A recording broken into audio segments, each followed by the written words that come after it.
What's going on, guys? Welcome back to the channel. I'm the Ghost of Wrestling, and today I'm going to give you my thoughts on the Valentine's Day edition of Smackdown. Before we begin, the question of the day is, what Rey Mysterio gear is your favorite?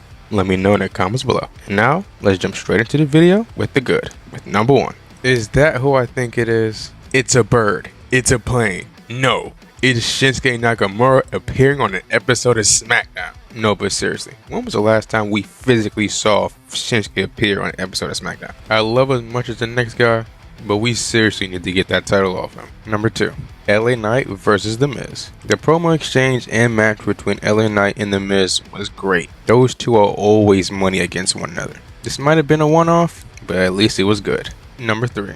Bloodline dissension. There were some hints of dissension between Jacob and Solo, with Jacob questioning where Solo was while he was trying to reach out to him, with Solo saying he just wasn't feeling like himself. I'm sure this will all be fixed within the coming weeks. Keep this promo in the back of your mind in case a split happens. Number 4. Sammy's response. Sammy's emotional and fiery response to being attacked on Raw a couple weeks ago has me super excited for their match. Even though we've seen it like a dozen times now, those two will always have me hyped to see them duke it out again. Speaking of Kevin Owens, number 5. Kevin's response. Kevin's response to Sammy was even better, with him saying Sammy doesn't understand pain, and that Elimination Chamber, come see him if he wants to feel true pain. But the question is, who wins? Let me know in the comments below.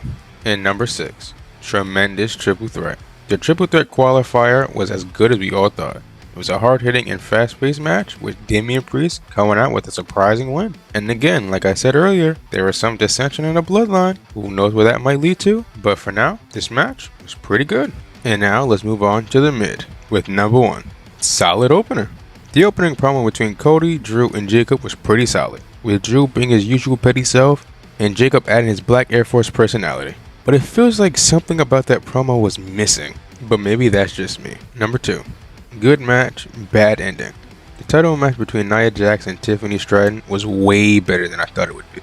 But of course, it ended in a DQ, with Candice costing it.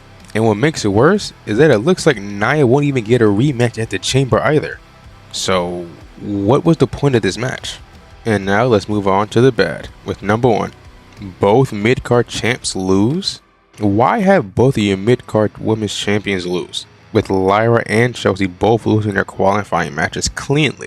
This was an opportunity to legitimize the titles by having them win. But instead, we're doing the opposite. At least have shenanigans involved to protect them. You're telling me you couldn't find any other women's superstar to take that pin? Give it a couple months and these titles will basically be the we have nothing else for you to do, but we want to make it look like we do belts. And number 2.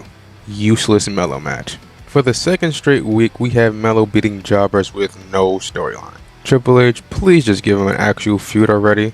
Overall, this was a good show. It was way better than last week in my opinion. The matches were better, storylines progressed, and teased some future ones as well. But hey, those are my thoughts on the Valentine's Day edition of Smackdown. Let me know yours in the comments below. And while you're down there, don't forget to like and subscribe, and answer that question of the day. This is the Ghost of Wrestling, signing out. See ya.